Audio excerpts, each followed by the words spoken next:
नमस्कार। Capital talk में आपका स्वागत है। मैं हूं स्वतंत्र जैन। आज हम बात कर रहे हैं म्यूचुअल फंड में जो प्रकार हैं, इक्विटी के जो मुख्य रूप से प्रकार हैं, large cap, mid cap, small cap. ये जो म्यूचुअल फंड पे हम बात कर रहे हैं वो आर्थिक स्वाधीनता की जो सीरीज हमने शुरू की है, आर्थिक आत्मनिर्भरता की जो सीरीज शुरू की है कि आर्थिक रूप से व्यक्ति कैसे आत्मनिर्भर हो सकता है, स्वाधीन हो सकता है। और आज हम बात करने जा रहे हैं कि जो लोग बोलते तो बहुत हैं, लार्ज कैप और मिड कैप, स्मॉल कैप, इन लोगों की जो म्यूचुअल फंड स्कीम है उनकी भी जुबान पर रहते हैं। आप तो आम आदमी की जुबान पर रहने लगे हैं, लेकिन असल में इसका मायने क्या है, इसकी क्या मीनिंग है, आपके रिस्क को लेकर, आपके टर्म टाइमिंग को लेकर, आपके टैक्सेशन को लेकर और आपकी रिटर्न जोखिम को लेकर, इस सारे पक्षों पर हम बात करेंगे। और हम समझेंगे कि इस जो म्यूचुअल फंड में जो इतने सारे टर्म चलते हैं, मुख्य रूप से large cap, mid cap, small cap या मल्टी कैप, जो उसके नाम है, उनमें क्या उसकी फीचर्स हैं, कहाँ उनमें रिस्क होती है, कितना उसमें जोखिम होता है। और अगर आपको ऑप्ट करना है तो आप क्या अपने एडवाइस से ऑप्ट करें, एडवाइजर की सलाह लें, मतलब आप खुद एडवाइज करें अपने आप को। इसी पे हम बात करेंगे। हमारे साथ इस चर्चा में जुड़ रहे हैं सौगाता चटर्जी मुंबई से, जो कि निप्पॉन इंडिया के चीफ बिजनेस ऑफिसर हैं, ऑल इंडिया हेड हैं। और हमारे साथ हैं जितेंद्र गुप्ता जी, जो कि राजस्थान में म्यूचुअल फंड की इंडस्ट्री में जाना माना नाम है, कुक्कू कैपिटल के फाउंडर हैं। आप दोनों लोगों का बहुत बहुत स्वागत है इस चर्चा में। जी, आपके पास है क्या लिस्ट वो पूरी? हाँ, मैं उन कैटेगरीज को थोड़ा सा समझा सकता हूँ, कौन कौन सी कैटेगरीज सेबी ने इंट्रोड्यूस ओवरऑल करी थी। जो भी सेबी ने कैटेगरी बनाई है, 17-18। हाँ, तो एक्चुअली सेबी ने एक ये बहुत बड़ा काम किया था। जितनी भी एएमसीज हैं वो बहुत सारी स्कीम्स चला रही थी, और वो कुछ स्कीम्स सेम एएमसी में ऐसी होती थी कि जैसे लार्ज कैप कैटेगरी की दो दो तीन तीन स्कीम हो गई, मिड कैप कैटेगरी की दो दो स्कीमें हो गई, और किसी एएमसी में एक कैटेगरी की दो है लेकिन दूसरी कैटेगरी की कोई स्कीम ही नहीं है। तो इन सबको कंट्रोल करने के लिए और एक सब इन्वेस्टर की अंडरस्टैंडिंग के लिए एक बहुत बड़ा ये कैटेगराइजेशन का प्लान सेबी ने इंट्रोड्यूस किया था, और वो कंपलसरी किया था। तो इसमें सेबी ने क्या किया कि एक तो जो कैटेगरीज बनाई है, equity fund, debt fund, hybrid fund, इन तीन ब्रॉड कैटेगरीज में इनको छांटा। और इक्विटी फंड्स में जो कैटेगरीज, आज जैसे हम इक्विटी फंड्स के बारे में डिस्कस करने जा रहे हैं, तो इक्विटी फंड्स को उन्होंने कैटेगराइज किया लार्ज कैप। लार्ज कैप में क्या होता है कि जो हमारी निफ्टी है, निफ्टी के जितने स्टॉक लिस्टेड है, बीएसई सेंसेक्स में जितने स्टॉक लिस्टेड है, तो उसके टॉप 100 स्टॉक्स जो हैं उनको लार्ज कैप कैटेगरी में लिया जाता है। तो लार्ज कैप कैटेगरी में 80% स्टॉक ऐसे होने चाहिए लार्ज कैप फंड में कि जो टॉप 100 आउट ऑफ टॉप 100 हो। निफ्टी के 100 आउट ऑफ टॉप 100। ओके। और बीएससी के भी आप आउट ऑफ टॉप 100 ही मान लीजिए, क्योंकि वो निफ्टी से उसको डिनोमिनेट कर रहे हैं हम। अच्छा, तो हाँ। जो सेबी ने कहा वो बीएससी को एडिस्टिक बनाया या निफ्टी को एडिस्टिक बनाया? इंडिया के top 100 market cap company, market capitalization. तो जो टॉप 100 बीएससी और एनएससी में दोनों एक जैसे होते हैं? मार्केट, हाँ, कंपनीज तो वही होती है, क्योंकि वो मार्केट कैपिटलाइजेशन लेना पड़ेगा हमको। तो मार्केट कैपिटलाइजेशन तो क्या होता है कि शेयर का प्राइस और इशूड शेयर कैपिटल को हम मल्टीप्लाई करेंगे तो मार्केट कैपिटलाइजेशन आ जाएगा। तो टॉप 100 मार्केट कैपिटलाइज जिन कंपनीज का है वो लार्ज कैप फंड में 80% मिनिमम होनी चाहिए। ये सेबी ने एक प्रेस्क्राइब नॉर्म दिया। उसके अलावा दूसरी कैटेगरी जो सेबी लेके आया वो लार्ज एंड मिड कैप। तो large and mid cap category में 35% मिनिमम लार्ज कैप होना चाहिए और 35% मिनिमम मिड कैप होना चाहिए। तो मिड कैप क्या होगा? टॉप 100 से टॉप 250 तक जो शेयर्स हैं, जिनका मार्केट कैपिटलाइजेशन टॉप 100 से लेकर और टॉप 250 तक जिनका मार्केट कैपिटलाइजेशन है, वो सब मिड कैप कैटेगरी के शेयर्स कहलाएंगे। ओके। तो 100 से, हाँ, तो आउट ऑफ 150, मतलब 150 शेयर बच जाते हैं उसमें। तो 150 शेयर्स में से मिड कैप का बास्केट बनता है। तो वो लार्ज एंड मिड कैप हो गया, 35% लार्ज कैप और 35% मिड कैप। रेस्ट वो कैश में या दूसरे किसी भी कैटेगरी में इन्वेस्ट कर सकते हैं। तीसरा कैटेगरी जो आया वो mid cap. Mid cap category में मिनिमम 65% मिड कैप में इन्वेस्टमेंट होना चाहिए, और रेस्ट वो कहीं पे भी लार्ज कैप या स्मॉल कैप या कैश में, लिक्विड में इन्वेस्ट कर सकते हैं, डेट में भी इन्वेस्ट कर सकते हैं। अच्छा। हाँ, चौथा कैटेगरी जो आया वो आया स्मॉल कैप। स्मॉल कैप में भी मिनिमम 65% आपका जो टॉप 250 के बाद की जो कैटेगरी है शेयर्स की, वो स्मॉल कैप में फॉल करती है। तो स्मॉल कैप में आपको 250 के बाद के जितने शेयर्स हैं उनमें मिनिमम 65% इन्वेस्टमेंट होना चाहिए। रेस्ट लार्ज कैप और मिड कैप और कैश, लिक्विड, डेट, उन सब में इन्वेस्टमेंट हो सकता है।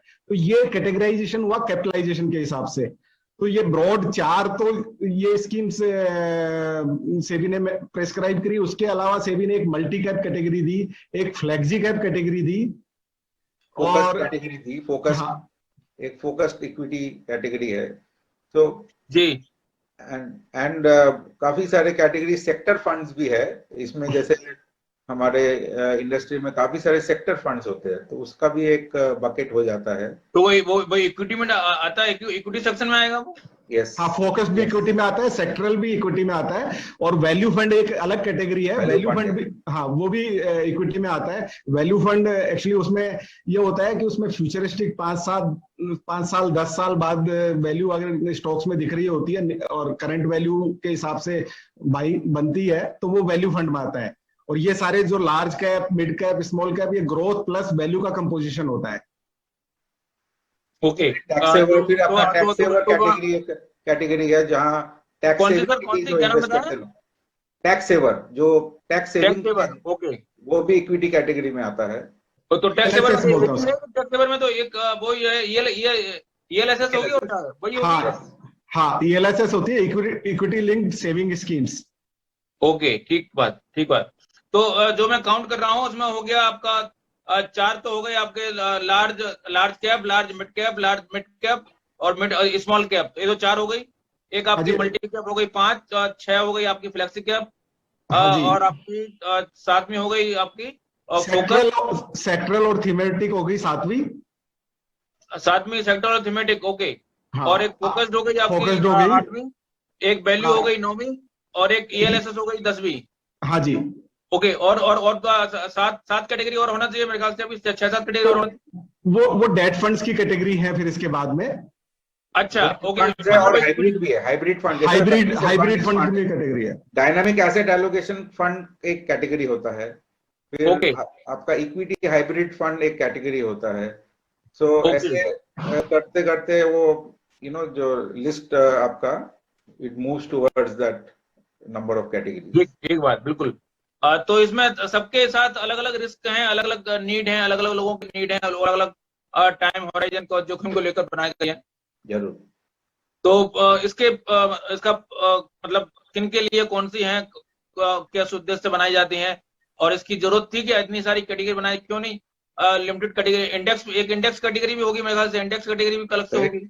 ऑफ कोर्स इंडेक्स कैटेगरी भी है, इंडेक्स कैटेगरी भी अलग कैटेगरी है। तो ये भी 17-18 की इसी में आ जाएगी ना, 17-18 की जो category. Yes, they all right equity funds. जी। तो ओवरऑल इसका पर्पज क्या है, मतलब इसको मतलब सिर्फ classification for the sake of classification है, या इन्वेस्टर के अवेयरनेस के लिए है, या फिर आप लोगों को हेल्प करने के लिए है, आप लोगों को रेगुलेट करने के लिए है? इसका पर्पज क्या हुआ? रेगुलेशन हुआ, इन्वेस्टर हेल्प हुआ, या फिर nomenclature for the sake of nomenclature understanding? जी बिल्कुल, मुझे लगता है जी ETF पे भी एक सेशन रखना चाहिए जितेंद्र जी, मुझे लग रहा है आगे जाके हम रख रहे हैं। और अल्टीमेट इन्वेस्टमेंट ETF या म्यूचुअल फंड कुछ भी हो, अल्टीमेट इन्वेस्टमेंट वही इक्विटी शेयर्स में ही होता है, चाहे ETF के थ्रू हो चाहे म्यूचुअल फंड की स्कीम्स के थ्रू हो। But ETF mostly stock exchange में लिस्टेड होता है, तो वो और म्यूचुअल फंड्स की स्कीम्स स्टॉक एक्सचेंज में लिस्टेड नहीं होती है, बस इतना फर्क होता है, थोड़ा एक्सपेंस रेशियो का भी फर्क होता है। और एक ETF जो होता है वो मोस्टली क्या होता है, बेंचमार्क, जो उसका जिस भी बेंचमार्क में इन्वेस्ट कर रहा है तो बेंचमार्क को रिप्रेजेंट करता है। म्यूचुअल फंड्स में नॉर्मली क्या होता है कि वो फंड मैनेजर के ऊपर डिपेंड करता है, तो बेंचमार्क से काफी बार फंड मैनेजर आउट परफॉर्म भी करता है, और कोई फंड मैनेजर अच्छा नहीं काम कर पाता तो अंडर परफॉर्म भी करता है। तो पोर्टफोलियो डिफरेंसेस थोड़े होते हैं, बट अदरवाइज अल्टीमेट ठीक। तो जैसा कि आपने जितेंद्र जी, सुगाता जी ने कहा कि फ्लेक्सी कैप, मल्टी कैप, दो एक कैटेगरी है जो कि इस दौरान काफी तेजी से आगे बढ़ी है। तो इसमें कुछ नए नए प्रोडक्ट भी, नई स्कीम भी आई है क्या किसी फंड? एक्चुअली जो सेबी ने कैटेगराइजेशन किया, ये सब कैटेगरी वाली डिफरेंट नामों से पहले जानी जाती थी ये सारी स्कीम्स। तो अब सेबी ने कैटेगराइजेशन जो किया, उससे क्या है, ऑब्जेक्टिव डिफाइन हो गया। इन्वेस्टर को मालूम चल गया कि मेरे को इस कैटेगरी का ये नाम है, इस स्कीम का ये नाम है, तो मेरा पैसा कहाँ इन्वेस्ट होगा। तो अब जैसे फ्लेक्सी कैप है, तो फ्लेक्सी कैप का मतलब ये हुआ कि लार्ज, मिड और स्मॉल तीनों में इन्वेस्टमेंट होगा, उसमें तीनों कैटेगरीज में इन्वेस्टमेज होगा। और उसमें वहां पे क्या होता है कि फंड मैनेजर्स को ये ऑप्शन होता है कि मार्केट टाइमिंग के हिसाब से वो तीनों में वेटेज को कम ज्यादा भी कर सके। तो वो एक बहुत बड़ा इसमें ड्रास्टिक चेंज है कि आपको जब लग रहा है कि अब स्मॉल कैप अच्छा चलने वाला है, तो आप स्मॉल कैप का वेटेज बढ़ा दो, थोड़ा लार्ज एंड मिड का कम कर दो। और जब आपको लगता है लार्ज अच्छा चलने वाला है, मार्केट रिस्क पे है, तो लार्ज का कंपोजिशन बढ़ा दो, मिड और स्मॉल का कंपोजिशन कम कर दो। तो नॉर्मली अभी तक की जो हिस्ट्री कहती है कि जब भी मार्केट टूटता है या मार्केट डाउन होता है, तो लार्ज कैप थोड़े से कम रिस्क वाले हो जाते हैं, और मिड और स्मॉल ज्यादा रिस्क वाले हो जाते हैं। मिड भी थोड़े रिस्क वाले होते हैं, लेकिन स्मॉल सबसे ज्यादा रिस्क वाले होते हैं। और जब मार्केट कंसिस्टेंट होता है, कंसिस्टेंट से मेरा मतलब है कि न तो ज्यादा टूट रहा होता है और न ज्यादा तेज हो रहा होता है, तो उस टाइम पे मिड एंड स्मॉल अच्छा परफॉर्म करते हैं। और मार्केट तेज हो रहा होता है, तो उस टाइम पे स्मॉल कैप बहुत अच्छा परफॉर्म कर रहे होते हैं।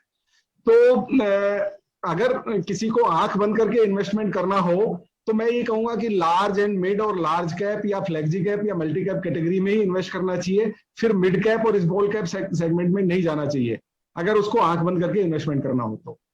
और अगर किसी को मार्केट से गेन करना हो, एक्स्ट्रा अल्फा क्रिएट करना हो, तो फिर सबसे बढ़िया टूल है small cap, mid cap, sectoral. ये बहुत बढ़िया टूल्स हैं। इनकी टाइमिंग और अच्छे रिटर्न्स के लिए, अल्फा क्रिएट करने के लिए ये बहुत अच्छे टूल्स हैं। ओके, आपने एक और कैटेगरी बनाई थी फ्लेक्सी कैप, तो मेरे ख्याल से चर्चा हमने कर ली है कि फ्लेक्सी में तीनों होते हैं जी। हाँ, लेकिन इसमें टाइमिंग का क्या रहता है कि टाइमिंग आपको ज्यादा रखना है, कम रखना है, क्या रहता है फ्लेक्सी में? फ्लेक्सी कैप का टाइमिंग आप लंबा रख सकते हो लार्ज कैप की तरह, उसमें कोई बहुत बड़ा इशू नहीं है फ्लेक्सी कैप की, क्योंकि वो फ्लेक्सी कैप को क्या फंड मैनेजर की चॉइस के ऊपर चलेगा कि कितना लार्ज कैप रखना है, कितना मिड कैप रखना है, कितना स्मॉल कैप रखना है। तो वो मार्केट के हिसाब से वो कंपोजिशन चेंज करता रहता है। तो आपको क्या है कि लार्ज कैप से निकल के मिड कैप में जाने की जरूरत नहीं है, मिड कैप से निकल करके स्मॉल कैप में जाने की जरूरत नहीं है। वो फंड मैनेजर खुद ही करता रहता है फ्लेक्सी कैप में ये काम। और मल्टी कैप जो है, तो मल्टी कैप में क्या है, फिक्स है तीनों का कि कितना लार्ज कैप रहना है, कितना मिड कैप रहना है, कितना स्मॉल कैप रहना है। तो वहां फिक्स है। तो वहां पे क्या है कि आपका रिस्क एवरेज हो जाता है और उसके साथ साथ रिटर्न भी एवरेज हो जाता है। मल्टी कैप में कितना परसेंट रहता है? I think 25% large cap, 25% mid cap, 25% small cap, ये डिफाइंड है फ्रॉम सेबी। ओके, और बाकी 25% can be amongst various market caps.